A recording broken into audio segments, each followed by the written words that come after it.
নমস্কার বন্ধুরা, আমি ফুলি। আমার রাঙামাটি রান্নাঘরে তোমাদের সবাইকে স্বাগত। আবার চলে এসেছি তোমাদের জন্য নতুন রেসিপি নিয়ে, ভেজিটেবিল চপ। তো তার জন্য কি কি লাগবে বানাতে তোমরা দেখে নাও। আমি নিয়ে নিয়েছি গাজর, বিট গাজর, একটি মিডিয়াম সাইজের আলু আর কাঁচা লঙ্কা।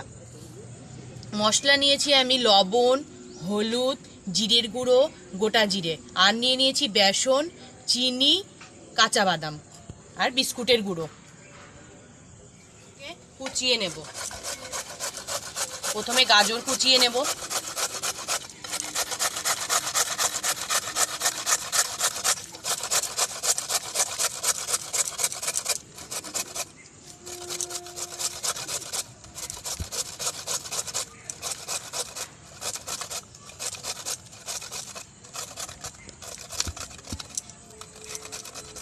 এবারে আমি বিট গাজর কুচিয়ে নেব।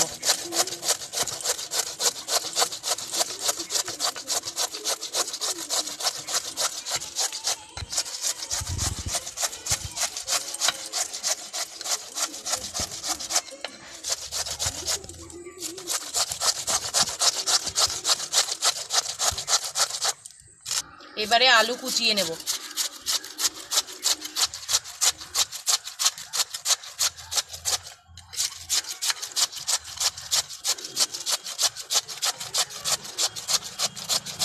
লঙ্কা আমি চিড়ে রেখেছিলাম, এগুলো দিয়ে দিলাম। আমার কুচানো রেডি।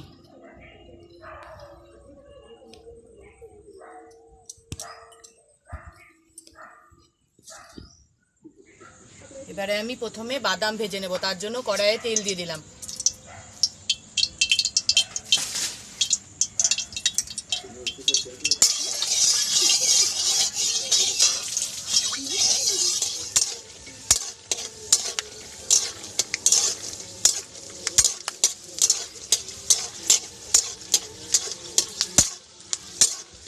বাদাম ভাজা হয়ে গেছে, এবারে আমি নামিয়ে নেব।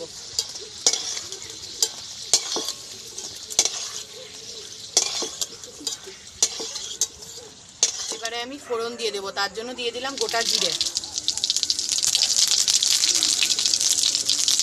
আদা কাঁচা লঙ্কা আমি আগেই বেটে রেখেছিলাম, সেটা দিয়ে দিলাম।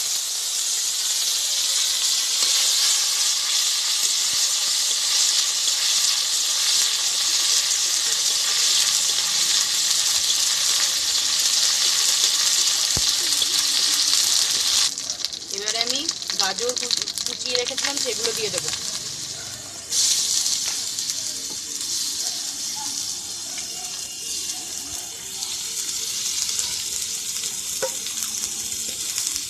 তারপরে একে একে মশলা দিয়ে দেবো। পরিমাণ মতো লবণ দিয়ে দেব, 1 চামচ হলুদ, 2 চামচ জিরের গুঁড়ো,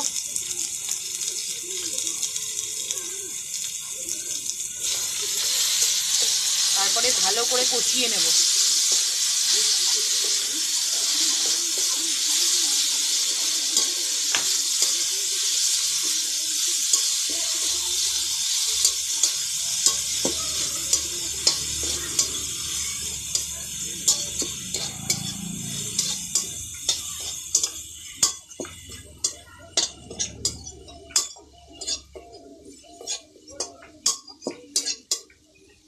এবারে আমি 1 চামচ চিনি দেব,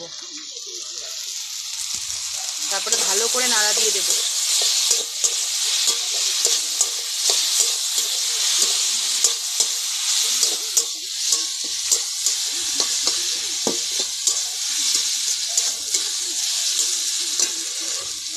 সামান্য জল দিয়ে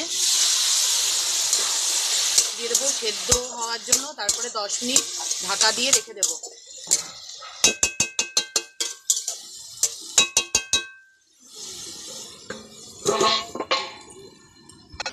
সেদ্ধ হোক, তার মধ্যে আমি বেসনটাকে মাখিয়ে নেব। তার জন্য আমি বেসন দিয়ে দিলাম।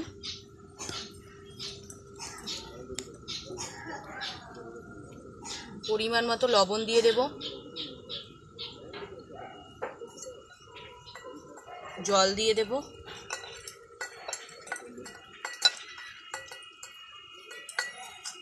বন্ধুরা, আমার বেসন গুলানো রেডি। তোমরাও ঠিক এরকম পাতলা করে গুলিয়ে নেবে, এই যেরকম পাতলা করে গুলিয়ে নেবে।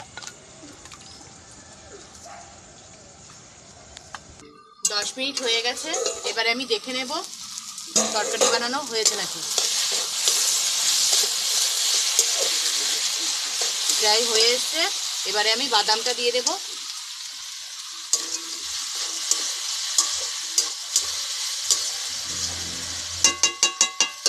বাদাম দিয়ে আরো কিছুক্ষণ আমি ঢাকা দিয়ে রেখে দেব।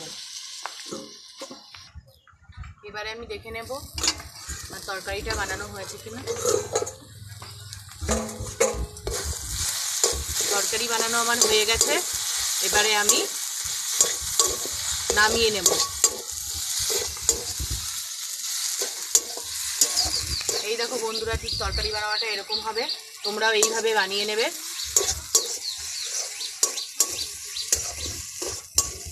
এবারে আমি নামিয়ে নেব।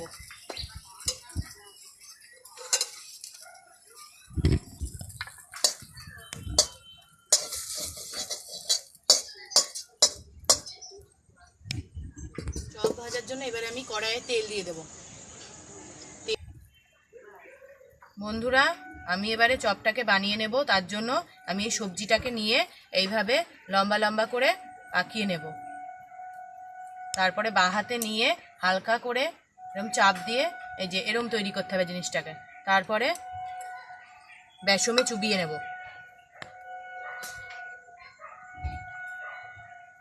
বেসনে চুবানো হয়ে গেলে এবারে আমি বিস্কুটের গুঁড়ো মাখিয়ে নেব। বাঁ হাত দিয়ে ইউজ করবে তোমরা হাতটা, নইলে বেসনের জল পড়ে গেলে বিস্কুটের গুঁড়োটা দলা দলা হয়ে যাবে।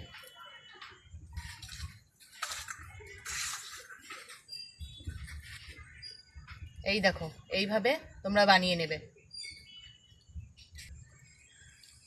এই দেখো, আমি এইভাবে চপগুলোকে তৈরি করে নিয়েছি।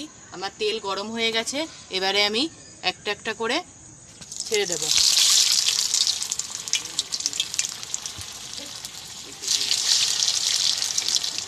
বেশি দেবো না, আমি দুটো দুটো করে ভেজে নেব।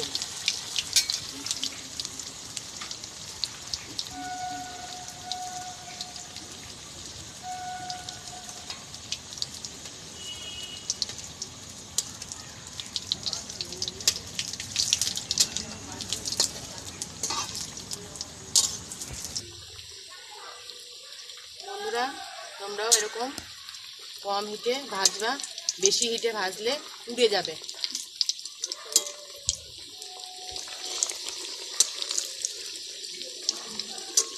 এরকম করে লাল লাল করে তোমরা ভেজে নেবে।